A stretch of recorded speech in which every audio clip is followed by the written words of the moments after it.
கர்த்தர் நல்லவராக இருக்கிற இந்த நேரத்தில் நான் பாஸ்டர் நிசால் ராஜா ஸ்ரீலங்கா தேசத்திலிருந்து பேசுகிறேன். காரணம் பாஸ்டர் ஜோன் ஜெபராஜுக்காக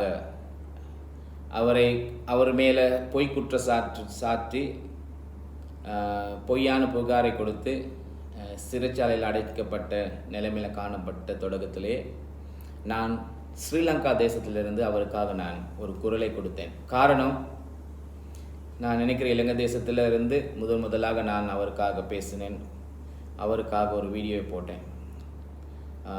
காரணம், அவர் என்னுடைய சகோதரனாக இருக்கிறார். இயேசு கிறிஸ்து எனக்காக மரித்தார்.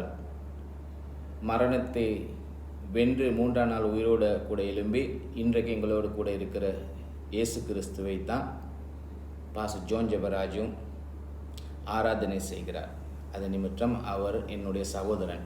அதனால் அவருக்கு நான் சப்போர்ட் பண்ணி அன்று நான் பேசின நேரம் எனக்கு என்னுடைய அந்த வீடியோவில் கமெண்ட் பாக்ஸில் போய்ட்டு பார்த்தால் எவ்வளோ பேர் என்னை ரொம்ப தரம் குறைந்த நிலையில் திட்டியிருந்தீங்க, பேசியிருந்தீங்க. எனக்கு, என்னுடைய மனைவிக்கு, என்னுடைய அம்மாவுக்கெல்லாம் நீங்கள் திட்டினதை அந்த இடத்துல நாங்கள் காணலாம். ஆனாலும் நான் அதையெல்லாம் மனசில் போட்டிருக்கவில்லை. அதே போல் நான் பாஸ்டர் ஜோன் ஜெபராஜ் அவருக்காக அன்றும் இன்றும் அதே வண்ணமாக அவரோடு கூட நான் இருக்கிறேன்.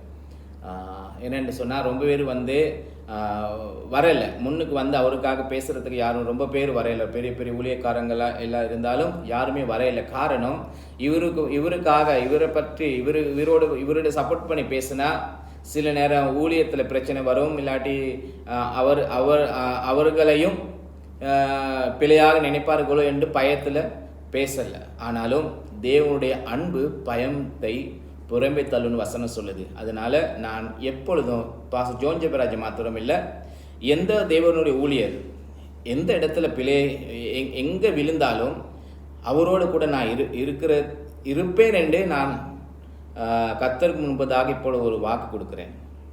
நீங்கள் எந்த இடத்துல இருந்தாலும், எந்த தேசத்தில் இருந்தாலும், உங்களுக்கு செய்ய முடிந்த உதவியை என் மூலமாக நான் செய்வேன். காரணம், ஒரு மனிதன் விழுந்தால் அவனை உதைத்து இல்லமாக்குறது இல்லை கிறிஸ்துவம். ஒரு மனிதன் விழுகிற நேரம் அந்த மனுஷனை தூக்கி எடுத்து அவருக்கு தேவையான ஜெபத்து மூலமாக அவருக்கு நாங்கள் ஊழியத்தை செய்து அவரை மீண்டும் எழுப்பி விடுறது தான் கிறிஸ்துவமாக காணப்படுகிறது. அதனால் இந்த நிமிஷம் நான் இந்த வீடியோவை நான் எடுக்கிறதுக்கு நான் ஆயத்தமாகிற காரணம், பாஸ்டர் ஜோன் ஜெபராஜ் இன்னைக்கு விடுதலையாக இருக்கிறார். அது நிமித்தம் அவருடைய விடுதலைக்காக உலகத்தில் இருக்கிற ரொம்ப இடத்துல இருந்து, ரொம்ப தேசங்களில் இருந்து ரொம்ப பேர் என்னோட சேர்ந்து ஜெபிச்சிங்க, ஜெபம் பண்ணினீங்க. அதனால் உங்களுக்கு நான் நன்றி சொல்லத்தக்கதாக இந்த நேரத்தில் எடுக்கிறேன்.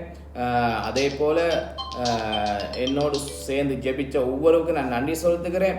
அதே போல் என்னை திட்டின, என்னை ஏசின, தர குறைந்த நிலையில் எனக்கு பேசின உங்களை நான் மனதார நான் மன்னிக்கிறேன். இந்த நேரத்தில் என கிறிஸ்துவுடைய அன்பு எனக்குள் இருப்பது நிமித்தம். அதனால் இனிமேல் எந்த ஊழியக்காரர் எங்கே இருந்தாலும், எந்த ஊழியத்தை செய்திருந்தாலும், அந்த ஊழியர் சில நேரம் வழி தப்பி போனால், விழுந்தால், அவருக்கு எதிராக பேசி அவனை இல்லாமாக்க வேண்டும் என்று நினைச்சு பேசாதீங்க. அது கூடாத ஒரு காரியம். ஏனென்று சொன்னால், அவனமான நேரத்தில் நீங்கள் அவரோடு கூட இருக்கணும்.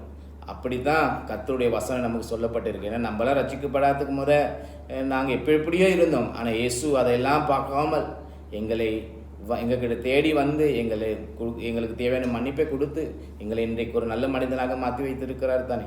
அதை நாங்கள் இப்பொழுது நினைக்க வேண்டும். அதனால் பாஸ்டர் ஜோன் ஜெபராஜ், இந்த வீடியோவை யார் சரி முடிந்தவர்கள் பாஸ்டர் ஜோன் ஜெபராஜ் காணத்தக்கதாக ஷேர் பண்ணினீங்கன்னா நல்லா இருக்கும்.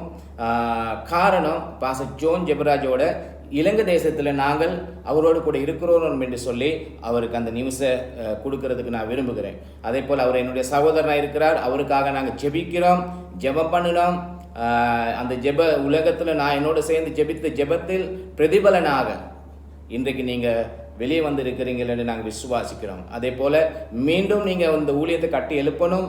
இந்தியா தேசத்துக்கு மாத்திரம் அல்ல, தமிழ்நாட்டுக்கு மாத்திரம் அல்ல, முழு உலகத்தில் இருக்கிற எல்லா தமிழர்களுக்கும் நீங்கள் ஊழியத்தை செய்ய வேண்டும் என்று நான் மீண்டும் கேட்டுக்கொள்கிறேன். வசனம் தேவனுடைய வார்த்தை நமக்கு சொல்லப்பட்டிருக்கிறது. நீங்கள் எந்த இடத்துல விழுந்தீங்களோ அதே இடத்துல கர்த்தர் உயர்த்துவார் என்று சொல்லப்பட்டது போல, நீங்கள் எந்த இடத்துல வெட்கப்பட்டீங்களோ, எந்த இடத்துல உங்களுடைய ஊழியத்தில் எந்த இடத்துல பிழைச்சிச்சோ அதே இடத்துல இயேசுவின் நாமத்தினால் கர்த்தர் உங்களை உயர்த்துவார், மகிமைப்படுத்துவார்.